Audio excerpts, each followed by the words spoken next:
আসসালামু আলাইকুম স্যার। ওয়ালাইকুম আসসালাম।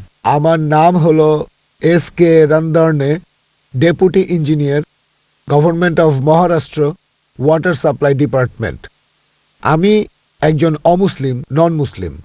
আমার প্রশ্নটা হলো যে আমাদের এই পৃথিবীতে কেন এত ধর্ম সৃষ্টি হয়েছে?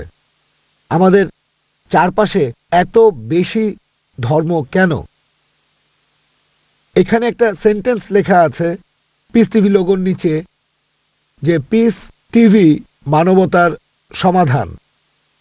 এখানে আমার মতামত হলো এই যে শান্তির জন্য জ্ঞান আর বিজ্ঞতার প্রয়োজন।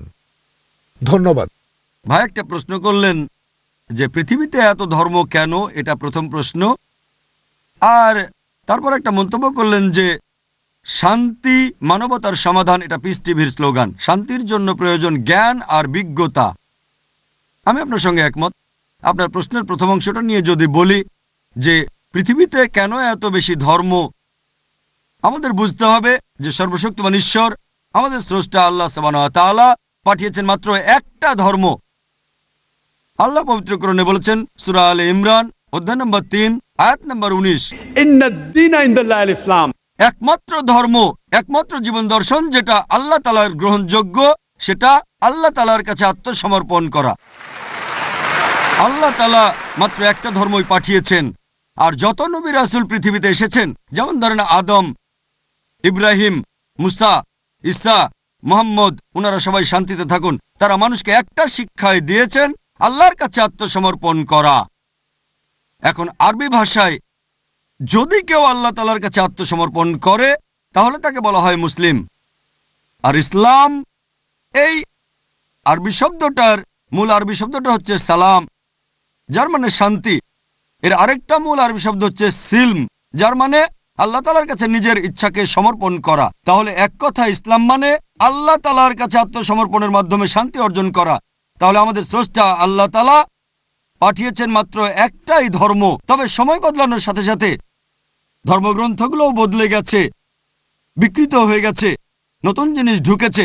আর এই ধর্মগ্রন্থ বদলানোর ব্যাপারে আল্লাহ পবিত্র কোরআনে বলেছেন সূরা বাকারা অধ্যায় নম্বর 2 আয়াত নম্বর 79, ফাওয়াইলুল লিল্লাযিনা ইয়াকতুবুনাল কিতাবা বিআইদিহিম সুম্মা ইয়াকুলুনা হাযা মিন ইনদিল্লাহ লিয়াশতারু বিহি সামানান কালিলা ফাওয়াইলুল লাহুম মিম্মা কাতাবাত আইদিহিম ওয়াইলুল লাহুম মিম্মা ইয়াকসিবুন। দুর্ভোগ তাদের যারা নিজ হাতে কিতাব রচনা করে আর বলে এটা আল্লাহর নিকট হতে। তারা এটা বলে তুচ্ছ মূল্য প্রাপ্তির জন্য। তাদের রচনার জন্য শাস্তি তাদের, যা উপার্জন করে সেজন্য শাস্তি তাদের। আল্লাহ তাআলা পাঠিয়েছেন অনেক আসমানি কিতাব, অনেক ইনস্ট্রাকশন ম্যানুয়াল। সময় বদলানোর সাথে সাথে এই ইনস্ট্রাকশন ম্যানুয়াল, আল্লাহর এই আসমানি কিতাব বদলে গেছে।